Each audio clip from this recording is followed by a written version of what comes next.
What's up? We're back. So Grayson had this idea for the intro. What is that?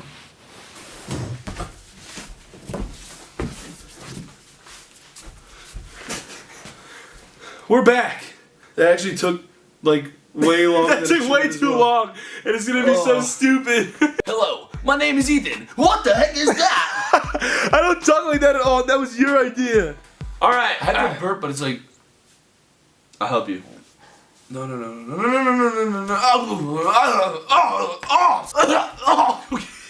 Burp the baby. It's time to film. We're so off track right now.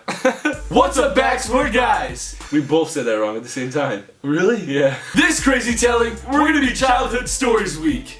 We said that wrong also at the same time. Actually, we're back and we're gonna be telling crazy childhood stories this week. So Grayson has this weird thing where he doesn't remember anything correctly unless it was like 7 years ago plus. To prove my point, Grayson, what did we do last night? From what I remember, we made apple cinnamon brown sugar applesauce, right? No, Grayson, we actually went to the depot and bought some lug nuts. I can't say it! You get what I mean? Grayson has short-term memory loss, okay? Which is okay for this video because we are going to be recalling the craziest childhood stories that we had. So a lot of you guys know us by now. We're pretty crazy people. Well, we like to think we are. I mean, I would pretty much do anything that anyone challenged me to do because you live once and because I'm freaking stupid. Nowadays, Grayson and I have cameras and YouTube to capture ourselves doing all these stupid, crazy things. But we didn't always have cameras to film the crazy things that we did. Nor did we have a place to post them. You guys are probably not gonna think some of these stories are true. I promise you that they are. Trust me, they are. We're just like really we're just weird.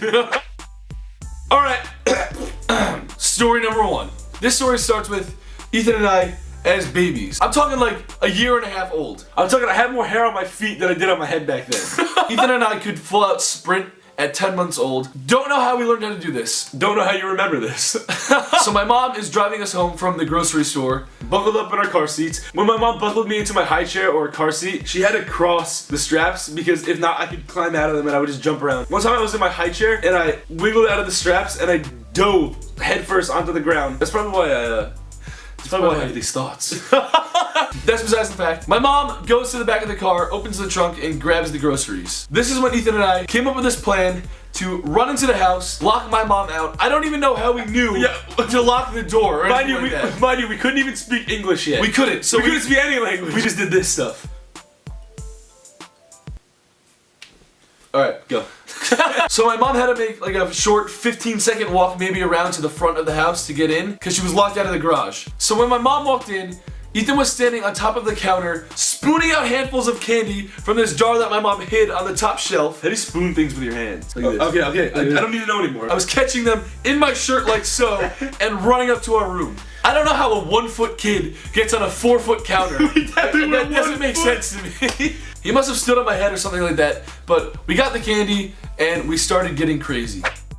Next story, this one's about me. I remember this vividly. I was probably like 4 years old. I went into our backyard and there was a bunch of pine trees all next to each other. I remember climbing one of the trees. I slithered out onto a branch and I purposely hooked myself by my underwear on a branch. I round the corner. I see Ethan like 6 feet in the air dangling by his underwear. I didn't know what to do. I was like, Ethan, how'd you get up there? He's like, no, it's fun. I want to be up here. Don't leave me. My ass was on fire, but I was having the time of my life. We've always had this weird passion for just like torturing ourselves. Just doing the stupidest things to ourselves. Honestly, I honestly think we just do this because we don't think that life should be serious. Yeah. It's a joke, honestly. It is. Everyone gets dead.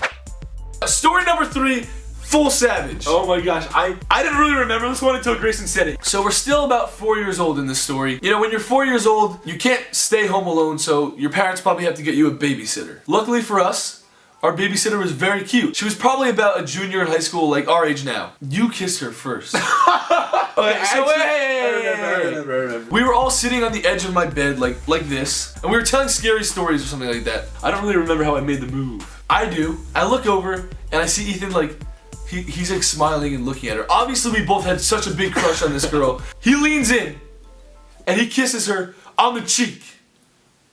Oh, I went to cheek first. He went to cheek. I was like, Ethan, what? I took the steps. I was like, not gonna lie, I'm feeling like the man right now. The girl looks at me and like was giggling and she was like looking at the both of us. And as she turned her head towards me, I leaned in and I kissed her on the lips. And it got so awkward.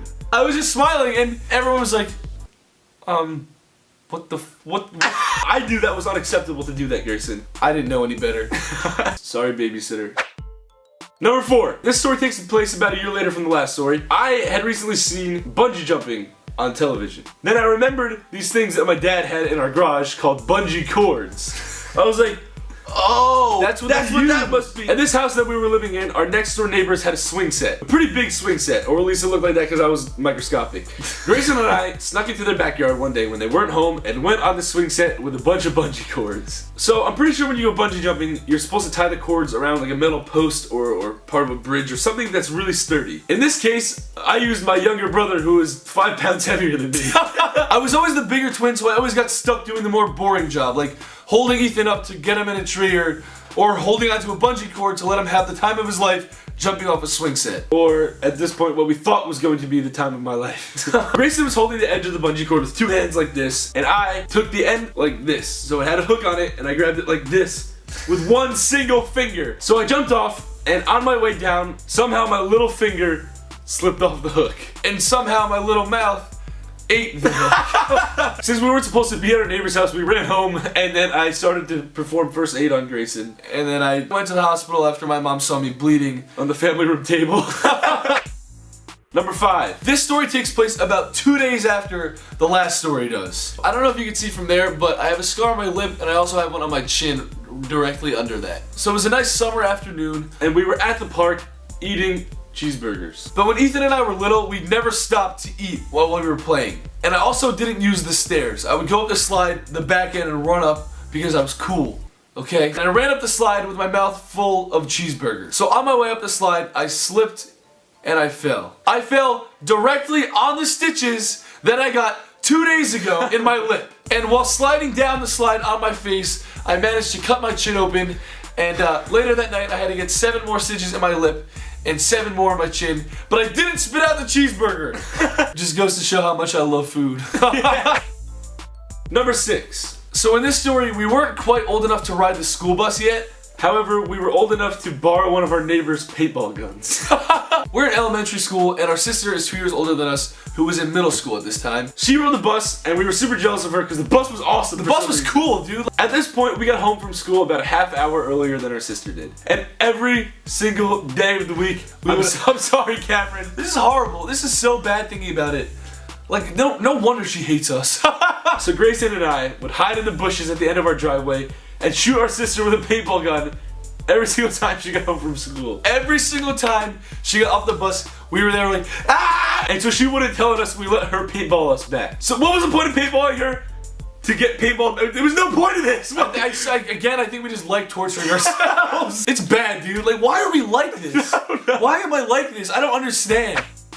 Number 7. This story takes place when we were finally cool enough to ride the bus. We had an old, grumpy bus driver who was very mean to kids. If you don't like kids, don't have a job where you have to work with kids. We wanted to fix that. We wanted to, no, we don't have to mess with them, kinda. We looked a lot more alike when we were little, so we could pull off these pranks and stuff, where we would basically freak people out into thinking that they were seeing things because there was more than one of us. Especially old people. Yes, like our bus driver. I swear, our bus driver did not look at the road the entire time he was driving. Eyes in the mirror, I don't know how he did it. Just looking in the mirror and staring at all of us, into our souls. Yeah. Just sucking our youth out of us.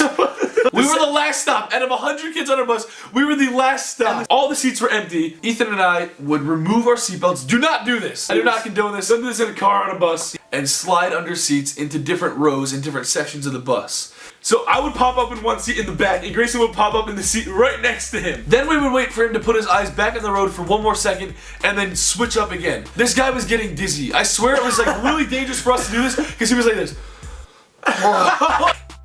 Number 8. This is called the Naked Snow Run. We would do the Naked Snow Run every year, every time it snowed, so it was like an annual thing. This particular Naked Snow Run took place as soon as we moved to a different town and we were in a new neighborhood. The Naked Snow Run also took place in broad daylight.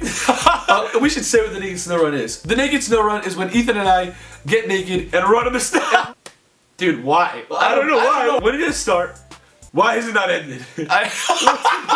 After the plow truck came, there was huge mounds of snow. You know the naked mound laying down slide combo? That's about 7 points. The rest of my year would be complete if I had done this trick successfully and I won the naked snow run. I did a forward roll, I slid down the mound, and the ice cut my ass. It cut his whole left butt cheek right down. He had 2 butt cracks now. For that, I gave him the win. I won the annual naked snow run, but I couldn't sit for 2 weeks. However, my year was still complete. What is wrong with us? We're deep into this video, and what is wrong with us? Number 9. I was always getting hurt. It was always me. Grayson. He always had the boring job, and he was always getting hurt. So we did this thing. Well, our sister tricked us into doing this thing. She was like, hey guys, I think this would be really fun if I wrap you guys in a blanket like a burrito and then duct tape it shut and then bounce you on the trampoline. We had our arms and legs taped together. We were burritos, basically, in blankets. Within 3 seconds, I was in the air, upside down, and I came crashing down onto the metal pole. Gore warning. Within a matter of seconds, my brains were spilling out on the trampoline. I couldn't get out of the burrito. I was like, ah! We went to the hospital, and Burrito Ethan was sitting there by my side the whole time. And I was still in the burrito suit. I was just kidding. Number 10. We saved this one for last because this was like right before we got our first video camera. Like weeks before. Grayson had a broken knee and he was on crutches. For some reason, Grayson and I, literally just us two, walked our asses to the end of the block by a main road. There was a little grass patch chilling there that Grayson would crutch on, and as a car passed, I would come out of the woods and flying drop kick him onto his face, and I'll land on my back. Why? I don't know why. And then a car would stop and be like, they'd be like, oh my god, are you okay? Why did you do that? And then we'd be like, ah! Oh my god. I guess it was always in us to just be idiots and try to make people laugh. It was, but in that case, we weren't really making people laugh. We were making ourselves laugh. Moral of the stories, we always did really stupid things. We post these crazy videos because, well, simply just because we have a camera on YouTube now. Also, after filming this video, I feel like this is a very necessary thing to say. I'm sorry, Mom and Dad. Yes, I'm very sorry from the bottom of my heart, and I